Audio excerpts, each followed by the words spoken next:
Your father and I, as brother disciples, have been close friends since the memorable day of the vision. Lahiri Mahasaya took a definite interest in your own birth. Your life shall surely be linked with his own. The Master's blessing never fails. Lahiri Mahasaya left this world shortly after I had entered it.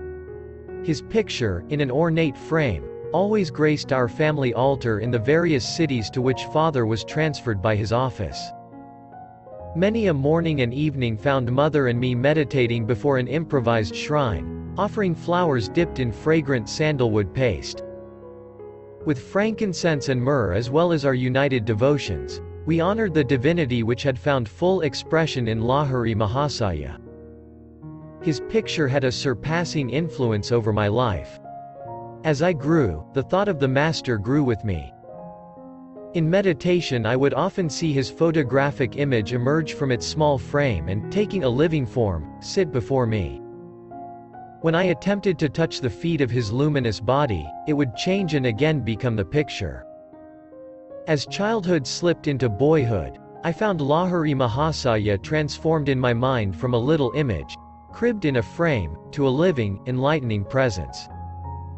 I frequently prayed to him in moments of trial or confusion, finding within me his solacing direction. At first I grieved because he was no longer physically living. As I began to discover his secret omnipresence, I lamented no more. He had often written to those of his disciples who were over-anxious to see him, "Why come to view my bones and flesh, when I am ever within range of your kudistha, spiritual sight?" I was blessed about the age of 8 with a wonderful healing through the photograph of Lahiri Mahasaya. This experience gave intensification to my love. While at our family estate in Ichaupur, Bengal, I was stricken with Asiatic cholera. My life was despaired of, the doctors could do nothing.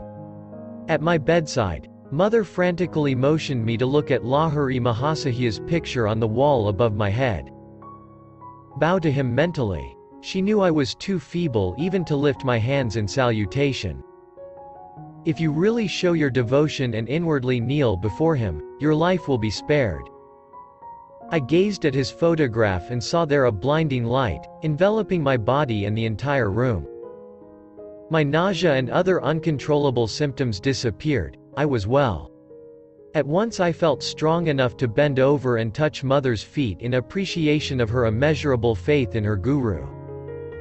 Mother pressed her head repeatedly against the little picture. "O omnipresent Master, I thank thee that thy light hath healed my son." I realized that she too had witnessed the luminous blaze through which I had instantly recovered from a usually fatal disease. One of my most precious possessions is that same photograph. Given to Father by Lahiri Mahasaya himself, it carries a holy vibration. The picture had a miraculous origin. I heard the story from Father's brother disciple, Kali Kumar Roy. It appears that the Master had an aversion to being photographed. Over his protest, a group picture was once taken of him and a cluster of devotees, including Kali Kumar Roy. It was an amazed photographer who discovered that the plate, which had clear images of all the disciples, revealed nothing more than a blank space in the center where he had reasonably expected to find the outlines of Lahiri Mahasaya. The phenomenon was widely discussed. A certain student and expert photographer, Gangadhar Babu, boasted that the fugitive figure would not escape him. The next morning, as the guru sat in lotus posture on a wooden bench with a screen behind him, Gangadhar Babu arrived with his equipment. Taking every precaution for success, he greedily exposed 12 plates. On each one he soon found the imprint of the wooden bench and screen, but once again the Master's form was missing. With tears and shattered pride, Gangadhar Babu sought out his guru. It was many hours before Lahiri Mahasaya broke his silence with a pregnant comment. "I am spirit. Can your camera reflect the omnipresent invisible? I see it cannot. But, holy sir, I lovingly desire a picture of the bodily temple where alone, to my narrow vision, that spirit appears fully to dwell. Come, Then, tomorrow morning, I will pose for you." Again the photographer focused his camera. This time the sacred figure, not cloaked with mysterious imperceptibility, was sharp on the plate. The master never posed for another picture. At least, I have seen none. The photograph is reproduced in this book. Lahiri Mahasaya's fair features, of a universal caste, hardly suggest to what race he belonged. His intense joy of God communion is slightly revealed in a somewhat enigmatic smile. His eyes, half open to denote a nominal direction on the outer world, are half closed also.